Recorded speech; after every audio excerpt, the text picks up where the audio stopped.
शुरुआत करते हैं आज की वीडियो लेसन को। हम लोग अपने पहले क्वेश्चन के साथ पहले आसान क्वेश्चन को देखते हैं, फिर थोड़ा टफ क्वेश्चन पे जाएंगे। पहला क्वेश्चन है कि जो हमारा एक्सपोर्ट मार्केटिंग फंड है भारत में, वो उसको कौन मैनेज करता है? ईएमएफ कहते हैं, शॉर्ट में इसे क्या कहा जाता है? ईएमएफ। तो ऑप्शन है EXIM bank, RBI, government of India, ECGC. दोस्तों इसका सही जवाब है EXIM bank. Export import bank of India एक फाइनेंशियल इंस्टीट्यूशन है जो कि मैनेज करती है एक्सपोर्ट मार्केटिंग फंड को।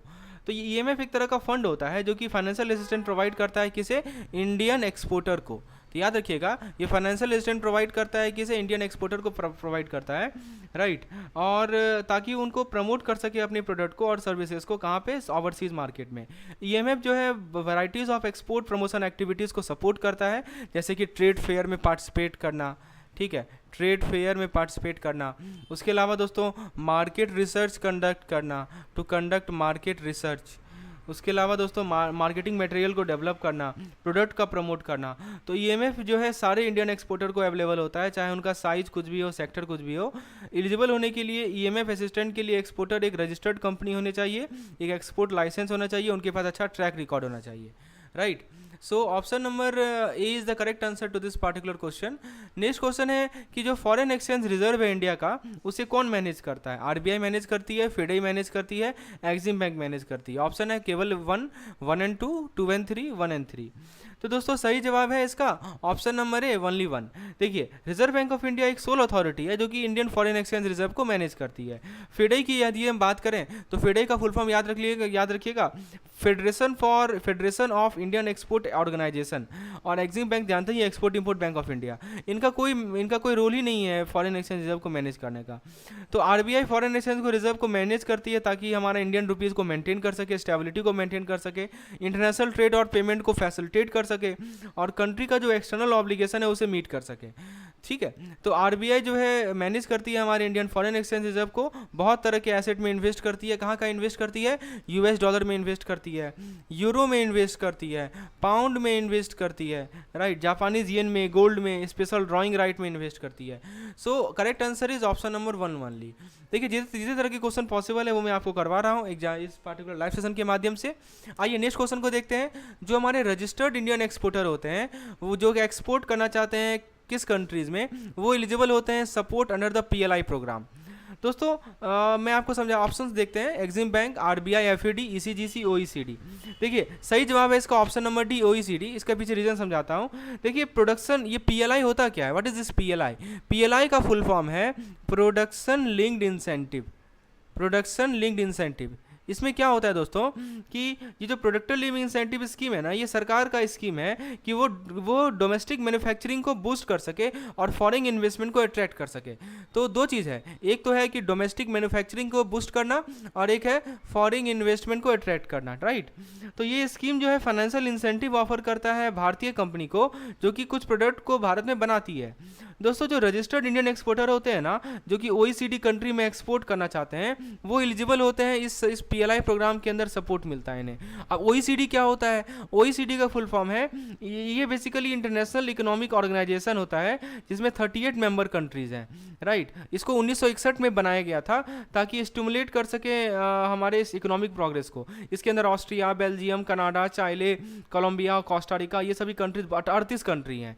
तो पीएलआई स्कीम एक सिग्निफिकेंट इनिशिएटिव है सरकार का ताकि कंट्री के जो मैन्युफैक्चरिंग सेक्टर है उसे बूस्ट मिल सके और इसको ग्लोबली कॉम्पिटिटिव बना सके। तो आपको समझ में आ गया दोस्तों इसका सही जवाब ओईसीडी क्यों है? I think the concept is clear now. आइए दोस्तों नेक्स्ट क्वेश्चन को डिस्कस करते हैं। नेक्स्ट क्वेश्चन आपके स्क्रीन पर है। पूछा जा रहा है कि कौन एलिजिबल है सपोर्ट अंडर पीएलआई। अब देखिए अभी मैंने आपको पीएलआई समझाया था, अब उससे रिलेटेड सवाल पूछ दिया गया। तो देखिए जितने तरह के क्वेश्चन है, ये तो जैसे आपके सामने कुछ सैंपल्स हैं। हमारे पास दोस्तों 3000 से ऊपर एमसीक्यूज हैं। यदि आपको उस क्वेश्चन बैंक की रिक्वायरमेंट है दोस्तों, तो आप प्लीज़ मुझे इस नंबर पर व्हाट्सएप करें, number is shown on the screen. तो आपको मैं इस क्वेश्चन बैंक का पीडीएफ आपको मैं प्रोवाइड कर सकता हूँ, right. So this is our number, WhatsApp number, you can just WhatsApp me on this particular number to get the PDF, right? चलिए अब हम लोग कंटिन्यू करते हैं अपने इस डिस्कशन को।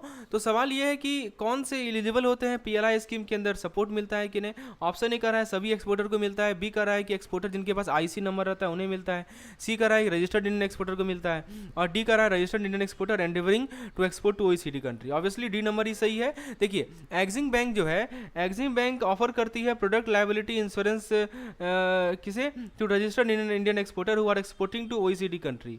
दोस्तों पीएलआई एक्सपोर्टर के लिए एलिजिबल होने के लिए सबसे पहले क्या करना होगा, यदि आपको पीएलआई एक्सपोर्टर पीएलआई की एलिजिबिलिटी चाहिए तो first of all what you have to do, you have to registered with DGFT. DGFT क्या होता है, Directorate General of Foreign trade.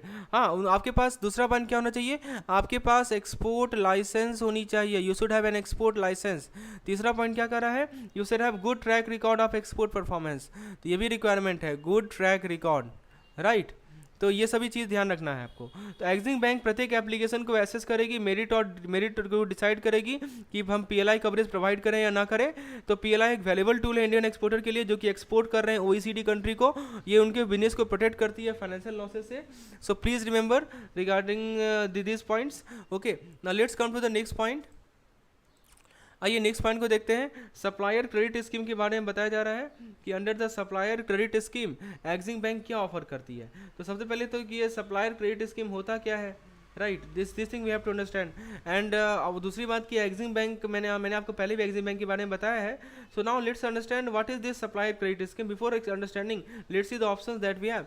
Credit to Indian exporter for manufacturing, credit to Indian exporter for offering deferred credit to overseas buyer, credit to overseas exporter to import from Indian exporter, credit to Indian importer to import from other country. देखिए दोस्तों सही जवाब है इसका option number C. मैं समझाता हूँ क्यों इसका ऑप्शन नंबर सी सही जवाब है। देखिए सप्लायर क्रेडिट स्कीम के अंदर क्या होता है कि जो एक्सिम बैंक है ना वो क्रेडिट ऑफर करती है किसे, ओवरसीज इंपोर्टर को। किसे ऑफर करती है दोस्तों, ये credit to overseas importer, right, to overseas importer. क्यों ऑफर करती है ओवरसीज इंपोर्टर को क्रेडिट, ताकि वो गुड्स एंड सर्विस को इंपोर्ट कर सके, कहाँ से, इंडियन एक्सपोर्टर से। तो ओवरसीज इंपोर्टर जो है इंडियन एक्सपोर्टर से गुड्स एंड सर्विस को क्या कर सके, एक्सपोर्ट कर सके। और दोस्तों ये जो क्रेडिट मिलता है ना वो 3 से 5 साल तक के लिए मिलता है, प्लीज़ रिमेंबर। और दोस्तों ये जो सप्लायर क्रेडिट स्कीम है ये एक वैल्यूएबल टूल है इंडियन एक्सपोर्टर के लिए, क्योंकि ये हेल्प करता है उन्हें एक्सपोर्ट ऑर्डर को सिक्योर करने में ओवरसीज बायर से। ठीक है, तो फ्रेंड्स ये हेल्प करता है। दीज आर द कुछ बेनिफिट्स हैं सप्लायर क्रेडिट स्कीम का। सबसे पहला है कि ये हेल्प करता है कि to secure export order from overseas buyer, it allow them to offer deferred credit to their overseas buyer, and it reduces the risk of non payment from overseas buyer. ठीक है, तो ये सभी बेनिफिट्स हैं हमारे सप्लायर क्रेडिट स्कीम का। ये allow करता है कि वो अपने इंपोर्ट को फाइनेंस कर सके फेवरेबल टर्म में। ये हेल्प करता है उन्हें access to wide range of product and services from Indian exporter. So these are the points that we need to keep in mind regarding the supplier credit scheme. Now let's see the next point that we have. So friends, next point में बताया जा रहा है, यही चीज़ यहाँ समझाया गया है। So friends, before continuing the lecture, let me introduce you to our CIB comprehensive course. Friends, यदि आपको PDF videos, mock test, daily quizzes और हमारे क्विक रिवीजन कैप्सूल की रिक्वायरमेंट है एट वन प्लेस, यदि आप सारा कंटेंट चाहते हैं तो this is the most this is the course that you should look for, that is the CIB comprehensive course. It includes everything that you require for your CIB preparation. So in order to enrol for this course you just install our app. हमारे app को install कर लें और इस particular course में आप enrol हो सकते हैं। So now let's see the next question that we have. The next question is regarding Exim bank. So अभी तक हमने इसके रिगार्डिंग देखा। अब सवाल ये है कि एक्सिम बैंक का जो लैंडिंग होता है फॉरेन गवर्नमेंट का वो कौन से फॉर्म में होता है, right. So this is the question. So Exim bank का जो लैंडिंग होता है वो किस फॉर्म में होता है, that's the question. So let's see the option that we have: soft loan, commercial loan, lines of credit and relending facility, right? So now let me explain this particular question. Exim Bank का जो lending होता है foreign government का वो किस form में होता है। अब देखिए थोड़ा मेथड सुनाता हूँ। तो सही जवाब है इसका लाइन्स ऑफ क्रेडिट। देखिए एक्सिम बैंक जो है लाइन्स ऑफ क्रेडिट देती है किसे, फॉरेन गवर्नमेंट को, राइट। एक्सिम बैंक क्या देती है, लाइन्स ऑफ क्रेडिट देती है। किसे देती है, तो फॉरेन गवर्नमेंट को देती है। क्यों देती है, ताकि देने का बेसिकली लाइन्स ऑफ क्रेडिट देने का पर्पज़ ये है, ताकि वो अपने इंपोर्ट ऑफ गुड को फाइनेंस कर सके। देखिए बेसिकली लाइंस ऑफ क्रेडिट दिया किसे जाता है, दिया जाता है फॉरेन गवर्नमेंट को। क्यों दिया जाता है? ताकि वो अपने import of goods and services को फाइनेंस कर सके, to finance imports of goods and service.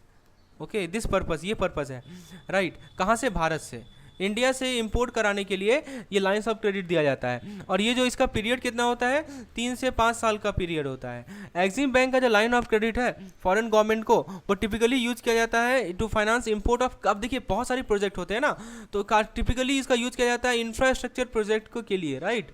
जैसे कि पावर प्लांट, रोड, रेलवे। तो लाइन ऑफ क्रेडिट जो है यूज किया जा सकता है एग्रीकल्चर प्रोडक्ट के इंपोर्ट के लिए, मशीनरी के लिए, या दूसरे गुड्स एंड सर्विसेज के लिए। एग्जिम बैंक का जो लाइन ऑफ क्रेडिट है फॉरेन गवर्नमेंट का, एक इंपॉर्टेंट रोल प्ले करता है इंडियन एक्सपोर्ट को प्रमोट करने में और सपोर्ट करने में दूसरे कंट्रीज के डेवलपमेंट को। ठीक है, तो ये सभी चीज़ें याद रखना है आपको। अब मैं आपको एग्जिम बैंक का लाइन ऑफ क्रेडिट का छोटा सा बेनिफिट बता देता हूँ। देखिए, ये जो एग्जिम बैंक का लाइन ऑफ क्रेडिट है, ये इंडियन एक्सपोर्ट को प्रमोट करता है, इंडियन एक्सपोर्टर को एक्सेस प्रोवाइड करता है न्यू मार्केट से, ये स्ट्रेंथन करता है भारत का रिलेशनशिप दूसरे कंट्री के साथ। So these are the key points regarding the benefits of this lines of credit scheme. Now let's see the next question that we have. The next question is the financial arrangement. आपसे पूछा जा रहा है दोस्तों कि उस financial arrangement का क्या नाम है, राइट, जहाँ पे फाइनेंशियल इंस्टीट्यूशन एक्सपोर्टिंग कंट्री में क्रेडिट प्रोवाइड करती है इंपोर्टर को, ठीक है, ताकि गुड्स को परचेज कर सकें। तो आपके सामने कुछ ऑप्शंस दिए गए हैं, let me show you the option. तो बहुत बढ़िया क्वेश्चन है, इसके थ्रू आपका कंसेप्ट क्लियर हो जाएगा।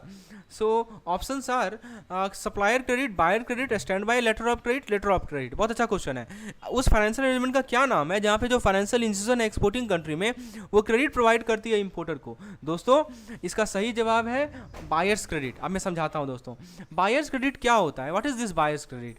बायर्स क्रेडिट एक तरह का फाइनेंशियल अरेंजमेंट है जो कि अलाउ करता है किसे, इंपोर्टर को, जो कि इंपोर्टर को अलाउ करता है कि वो गुड्स एंड सर्विसेज को परचेज कर सके, ठीक है, कहाँ से, एक्सपोर्टर से। इंपोर्टर को अलाउ करता है कि वो गुड्स एंड सर्विस को परचेज कर सके एक्सपोर्टर से, ठीक है, किस पे, डेफर्ड पेमेंट टर्म पे, ऑन डेफर्ड पेमेंट। अब ये डेफर्ड पेमेंट का मतलब क्या होता है वो भी मैं समझाता हूँ। तो ये फाइनेंसिंग जो है फाइनेंशियल इंस्टीट्यूशन प्रोवाइड करती है एक्सपोर्टर की कंट्री में, और इंपोर्टर अल्टीमेटली रिस्पॉन्सिबल होता है कि वो लोन को रिपे कर ले, राइट। तो बायर क्रेडिट एक यूजफुल टूल है इंपोर्टर के लिए जिनको फाइनेंस करना है अपने परचेजेस को, लेकिन उनके पास कैश अपफ्रंट है नहीं, और ये यूज किया जाता है ताकि कॉम्पिटिटिवनेस को बढ़ाया जा सके इंडियन एक्सपोर्टर का। ठीक है, मैं आपको सिंपल सा एग्जांपल बताता हूँ, एग्जांपल से ये कॉन्सेप्ट और अच्छे से क्लियर हो जाएगा। जैसे मान लीजिए कि एक इंडियन एक्सपोर्टर है, ठीक है, एक इंडियन एक्सपोर्टर है, वो गुड्स बेचता है, वो क्या करता है, गुड्स को बेचता है, राइट। किसे बेचता है, इंपोर्टर को बेचता है, राइट, किसे बेचता है, इंपोर्टर को बेचता है। कहाँ पे है इंपोर्टर, यूनाइटेड स्टेट में। तो सिंपल सी बात है, इंडियन एक्सपोर्टर ने गुड्स को बेचा एक एक्सपोर्टर, एक इंपोर्टर को, जो कि यूएस में है। अब दोस्तों जो इंपोर्टर का बैंक होगा ना, इस इंपोर्टर का जो बैंक होगा, राइट, यूनाइटेड स्टेट में, उसने क्या किया है कि बायर्स क्रेडिट फैसिलिटी प्रोवाइड किया, ठीक है, किसे प्रोवाइड किया, इंपोर्टर को, ठीक है। तो यहाँ जो बैंक है ना इस कंट्री में, इसने क्या किया, बायर्स क्रेडिट फैसिलिटी प्रोवाइड किया, किसे प्रोवाइड किया, इंपोर्टर को प्रोवाइड किया, जिसके थ्रू वो एक्सपोर्टर को डेफर्ड टर्म में पेमेंट कर सकते हैं, यानी ये जो इंपोर्टर है इसको डेफर्ड टर्म में पेमेंट कर देगा, ठीक है। अब क्या होगा, तो इंडियन एक्सपोर्टर का बैंक जो है गारंटी करती है कि यूएस बैंक को कि लोन प्रोवाइड करने का, राइट। तो भारत का जो बैंक है वो इस गारंटी देगी, किसे गारंटी देगी, कि लोन का गारंटी देगी किसे, यूएस बैंक को, ठीक है। और इंपोर्टर क्या करेगा, लोन का रिपेमेंट कर देगा अपने यूएस बैंक को over a period of time. तो बायर्स क्रेडिट एक कॉम्प्लेक्स फाइनेंशियल अरेंजमेंट है और बहुत सारे अलग अलग तरह के बायर्स क्रेडिट फैसिलिटी होते हैं, राइट। सो मैं आपको संक्षेप में समझा दिया बेसिकली ये वर्क कैसे करता है, तो याद रखिएगा। नेक्स्ट पॉइंट को देखते हैं। नेक्स्ट पॉइंट में बताया जा रहा है कि जो AD1 कैटेगरी 1 बैंक होते हैं वो अप्रूव करते हैं क्लीन क्रेडिट। क्लीन क्रेडिट का मतलब क्या होता है, क्लीन क्रेडिट का मतलब होता है कि credit given by foreign supplier to Indian customer without any letter of credit, इसे क्लीन क्रेडिट कहते हैं, राइट, फ्रॉम फाइनेंशियल इंस्टीट्यूशन। तो पूछा जा रहा है कि ये कितने समय के लिए दिया जाता है, राइट, ये जो क्लीन क्रेडिट है, what is the time period of this clean credit. Friends, all this question are taken from your Macmillan book. All the concept have been explained in the Macmillan book, but to make the concept more easier, I am trying to explain it using the videos. Right. So अब देखिए इसमें अंदर rough cut and polish diamond के लिए होता है ये particular credit, clean credit कहते हैं इसे। तो दोस्तों ऑप्शंस है 90 दिन, 180 दिन, 270 दिन और 360 दिन। सही जवाब है दोस्तों इसका 180 दिन। देखिए AD1 कैटेगरी बैंक जो है क्लीन क्रेडिट अप्रूव करती है import of rough cut and polish diamond for a period not exceeding 180 days. Option number B is the correct answer. ठीक है, ये सर्कुलर में मेंशन था। और क्लीन क्रेडिट एक तरह का ट्रेड फाइनेंसिंग होता है जो कि इंपोर्टर को अलाउ करता है कि वो गुड्स एंड सर्विस को परचेज करे एक्सपोर्टर से डेफर्ड पेमेंट टर्म में, राइट। सो होपफुली आपको ये कंसेप्ट क्लियर हो गया होगा। आगे देखते हैं फेमा 1999 कब आया था। ठीक है, ये सिंपल सा सवाल है, आपके सामने 4 ऑप्शंस हैं। तो फेमा दोस्तों कब आया था, सही जवाब है इसका ऑप्शन नंबर डी 1 जून 2000 को। ठीक है, फेमा का जो एडमिनिस्ट्रेशन, इसकी रिस्पॉन्सिबिलिटी किसके पास है, आरबीआई के पास, सेंट्रल गवर्नमेंट के पास, आरबीआई सेंट्रल गवर्नमेंट दोनों के पास, और ऑप्शन डी स्टेट गवर्नमेंट। दोस्तों सही जवाब है इसका आरबीआई के पास, राइट। फेमा ऑब्वियसली आरबीआई के पास है। Friends we have CIB PDF plan for all the 5 subjects, also this is a 4th subject but we have for 5 subjects. Elective paper के लिए हमारे पास पीडीएफ अवेलेबल है, right. So you can opt for this particular plan to get the PDF for all the 4 subjects along with the elective paper. We have also mock test program for EVM, BFM, AVFM and BRBL. इस mock test program में दोस्तों आपको daily quizzes ही मिल जाएगा, आप उसका भी help ले सकते हैं। नेक्स्ट सवाल है कि जो फेमा के रेगुलेशन का जो अमेंडमेंट है वो आरबीआई के ने कम्युनिकेट किया किस फॉर्म में, AD circular, AP direct series, circular या पब्लिक नोटिस। सही जवाब है दोस्तों इसका एपी डायरेक्ट सीरीज। तो फेमा का रेगुलेशन जो है आरबीआई के द्वारा कम्युनिकेट किया जाता है एपी डायरेक्ट सीरीज के फॉर्म में। फेमा के अंदर which of the following bank so balance in nostro and vostro account to be send to RBI. अब देखिए बहुत बढ़िया, कौन सा फॉर्म का यूज किया जाता है, बैल स्टेटमेंट, आर रिटर्न, फॉर्म 1 या नन ऑफ द अबव। तो दोस्तों फेमा के अंदर कौन सा फॉर्म का यूज किया जाता है, बैल स्टेटमेंट का यूज किया जाता है, option A is the correct answer. जो फोर्टनाइटली डेटा होता है फॉरेक्स ऑपरेशन का वो आरबीआई को सबमिट किया जाता है किस फॉर्म में, R return, ND, NR, DS, DCSR, फेमिस या बीईएस। सही जवाब है दोस्तों इसका फॉर्टनाइटली डेटा को जो यानी 14 दिन पे जो डेटा सबमिट किया जाता है फॉरेक्स ऑपरेशन का आरबीआई को, वो किस फॉर्म में होता है, वो होता है आर रिटर्न के फॉर्म में। और जो भी एफसीएनआरबी अकाउंट डिपॉजिट से रिलेटेड ट्रांजैक्शन का डेटा होता है वो आरबीआई को किस फॉर्म में सबमिट किया जाता है, that is the correct answer is stat 5। Okay, और एनआरई एनआरओ अकाउंट का जो डेटा होता है वो किस फॉर्म में सबमिट किया जाता है, so please remember it is nothing but stat 8। ठीक है, और यदि फॉरेक्स डीलिंग ऑपरेशन का डेली डेटा है उसे किस फॉर्म में सबमिट किया जाएगा, ऑप्शन है इसका आंसर है फेमिस। ओके, देखिए फॉरेक्स डीलिंग है तो फेमिस हो जाएगा। एनआरई अकाउंट में बैंक जो है टेम्प्रोरी ओवरड्राफ्ट कितना का अलाउ करती है, लेकिन ऐसा ओवरड्राफ्ट को एडजस्ट किया जाएगा कितने वीक में, दैट्स द क्वेश्चन। दोस्तों देखिए 50,000 का ओवरड्राफ्ट अलाउ किया जाता है और इसे एडजस्ट किया जाना चाहिए with in 2 weeks.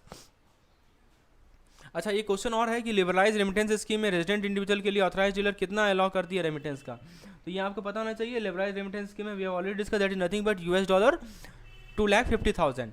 Friends that's all for today's. So this is our app JIB and CIB made simple, आप इसे इंस्टॉल कर सकते हैं। इस प्रकार का हमारा इंटरफेस है ऐप का, इसमें डेली फ्री क्विजेज आप देख सकते हैं। हम लोग डेली फ्री क्विजेज कंडक्ट कर रहे हैं आपके लिए, आप इस फ्री क्विजेज का हेल्प ले सकते हैं अपने प्रिपरेशन के लिए।